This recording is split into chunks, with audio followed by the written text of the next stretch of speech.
Hello, my name is Daniela Bleckner. I'm an author, book journey mentor and founder of Conscious Dreams Publishing. Welcome to part 1 of a 3-part video series, 3 myths that keep your book a story. Every day I meet and consult with some amazing women with phenomenal stories. Sometimes they've just got little bits written down on paper, sometimes they have things that are half done on their laptops, sometimes they have notes written underneath their bed.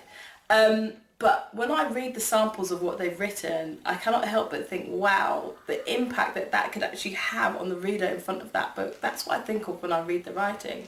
And sometimes I feel that I could be reading a potential next bestseller. Sadly, they will remain just unwritten stories. Why? One of the myths that keep your book a story is lack of knowledge. Knowledge is sometimes something that we feel that we need lots of. We need to acquire as much information as we can in order for us to move forward, in order for us to succeed. So I want to think about the analogy of knowledge and mountains.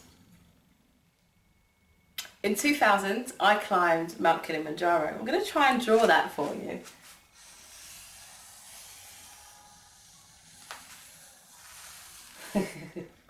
Okay, so I knew the end result was I wanted to land here, Uhuru Peak. I wanted to get to the top of the mountain. I knew that that was my end result. And sometimes what stops us from moving forward is that we cannot see the whole chunk in the middle. We do not understand the how. We don't understand those bite-sized chunks that it takes for us to get to the top. And often we use this to procrastinate, to stop us from actually doing what it is that we need to do because we tell ourselves we don't know enough. I knew starting here was going to be a walk in the park. It was. I'm being serious here. It was amazing. Okay. This was a 5-day process. This is knowledge I was given beforehand. Day 1, day 2, absolutely fantastic. The views and scenery was breathtaking. We were surrounded by nature. We were walking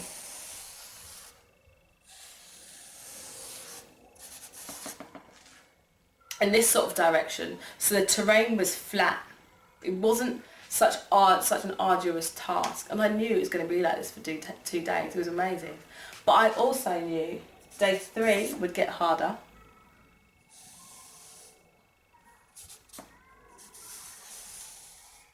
Day 4 was even harder but shorter.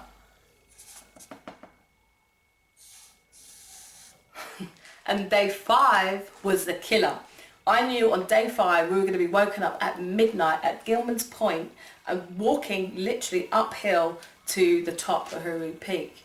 But I was equipped with the knowledge and the skills to know that if I walk slow and I walk steadily for a short period of time, I would achieve my goal. And I want to relate this to the self-publishing process.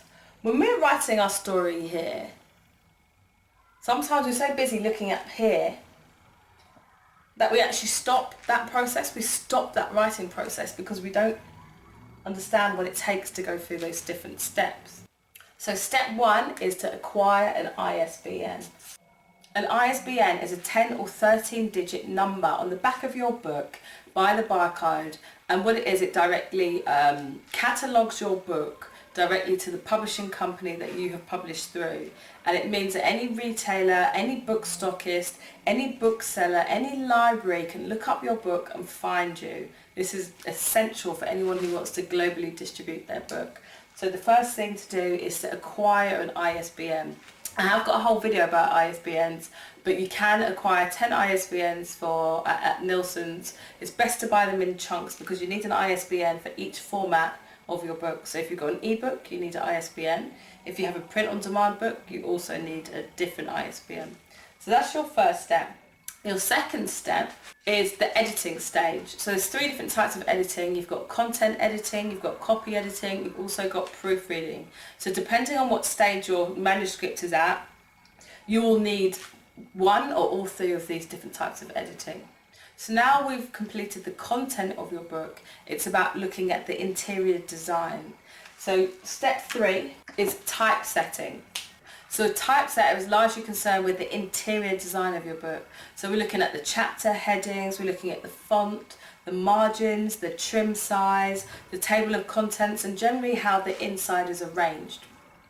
So now that the editing has been complete and the typesetting has been complete, it means now that your manuscript is a stage where it's very nearly ready to go. Step 4 is cover design. What I would say to you is, no matter what stage you are in your book, I would say earlier as possible, is to really start thinking about what you want your cover design to look like. How's it going to reflect you? How's it going to reflect the content? Are you going to use a stock image? Are you going to use a real life photo? Are you going to use silhouettes? Or is it going to be a bit more abstract? So really start thinking about the colour theme as well. It really helps you when you're writing your book as well, just to have that kind of flavour and that visualisation in your head. So the cover design is the next. So then at that point you have two files. You have your interior file and you have your exterior file, which is your cover design. So stage 5. Now your book has been published. The next really important step, it's a crucial step that so many authors miss, is to market and promote your book.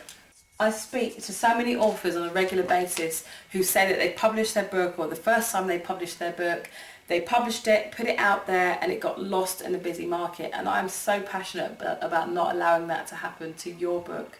So it's so important, it's critical to have a marketing and promotion plan before you even publish your book.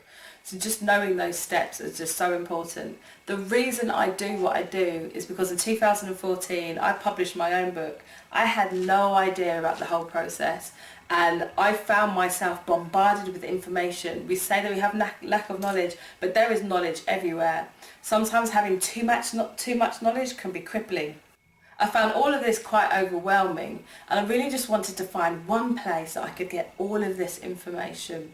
One of the key reasons I do what I do was because there was almost every self-publisher I came into contact with wanted to publish my book, and that was before reading it. And I want to, I'm passionate about honouring the stories, honouring your story, to know that your story is valuable, and if you are going to put it out there, it's something of worth, it's something of significance, and it's something that is of a high quality, and it is a book that you have planned the life for. That's the marketing and the promotion. There are so many companies that will be willing to publish your book, but without that knowledge, without that basic understanding, your book will get lost in a very busy market.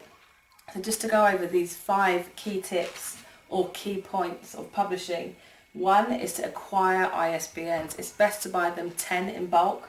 2, make sure you get yourself a fantastic editor who doesn't take away your own voice, who doesn't take away your own style. 3, to find someone who can typeset your book. 4, someone who can do the cover design. 5, to really start thinking about your marketing and promotion and be ready to implement it once your book has been published. My job is to break down the self-publishing process in easy step-by-step guides. Don't let your book become just a story, because I'm telling you, once you equip yourself with the right knowledge, you understand how easy the self-publishing process actually is. That view from the top is amazing. If you've enjoyed this content and you found this of worth, please click the link for more information. Also check out our website www.consciousdreamspublishing.com. See you for video 2.